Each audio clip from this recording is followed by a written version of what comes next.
सांगो जाणती शकून भूत भविष्य वर्तमान त्याचा आम्हाशी कंटाळा न पाहो आवडती डोळा. तुकोबराय सांगतात की भविष्य भूत भविष्य वर्तमान काळ सांगणारा आजपर्यंत जन्माला आलेला नाही, आम्हाला त्याचं तोंड सुद्धा पाहायचं नाही, इतका राग आहे तुकोबरायांना भविष्य सांगणाराचा. आणि मग आपण भविष्य सांगणारा कशासाठी जातो बरं? पंचांग घेऊन जातो, ते काय करून आणखीन एक ती कुंडलिनी असते त्याची एक डायरी ती घेऊन जातो, त्याला पैसे देतो, 500-500 रुपये देतात लोक, पाया पडतात, भविष्य सांगून घेते. आता त्याला भविष्य कळायला असतं तर तो रस्त्यावर बसला असता का पोपट घेऊन? एक लक्षात ठेवा. म्हणून या तर्क वितर्क करण्याच्या गोष्टी आहे. आणि या फसवणुकीचा याचा संबंध तुमच्या थेट खिशाशी आहे. तो जितके म्हणले तितके पैसे तुम्हाला त्याला द्यावाच लागते, तिथं काही कॉम्प्रोमाइज चालत नाही. दुसरा एक सांगतो आता,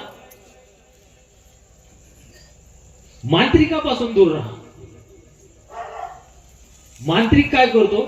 तुमच्या ब्रेनवर अटॅक करतो. अफजल खान स्वराज्यामध्ये चालून आला, शिवाजी महाराजांनी काय केलं?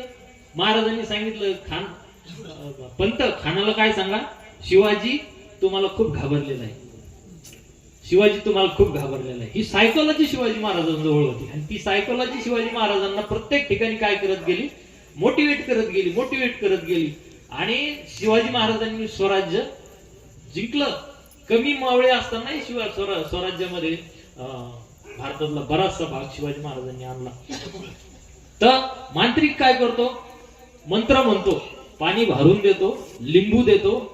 अमावस्याच्या दिवशीच ते काय करीत असतो? मंत्र तंत्र म्हणतो, आपलं आबडधोबड काहीतरी.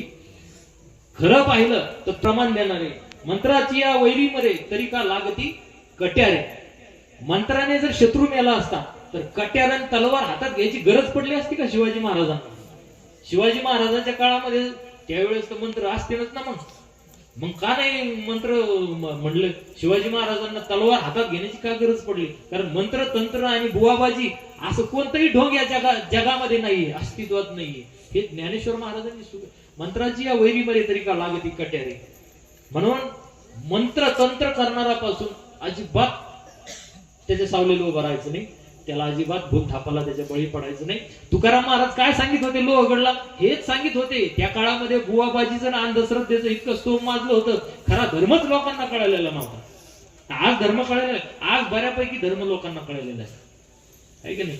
धर्माचे पालन करणे पाखंड खंडन याची आम्हा करणे गाम बीज वाढवावे नाम.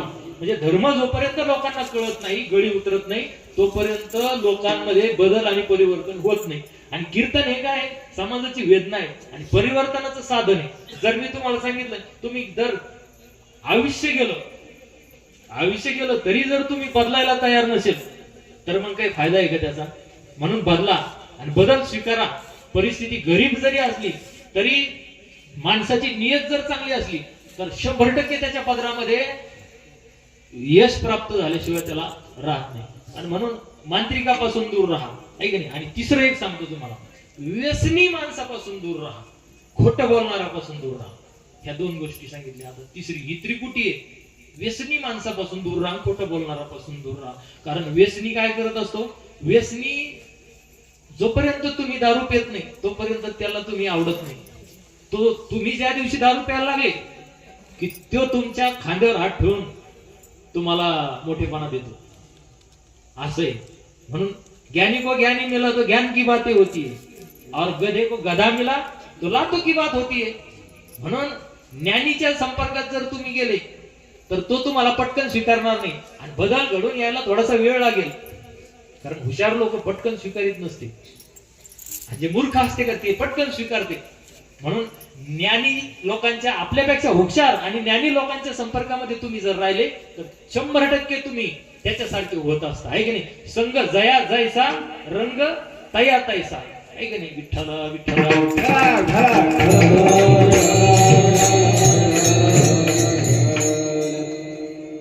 कर्तृशक्ती आणि इच्छा शक्ती ह्या दोन्ही शक्ती माणसाच्या जीवनामध्ये त्याने अनुकरणामध्ये आणल्या तर तो दुःखावर विजय मिळू शकतो 100%, आहे की नाही?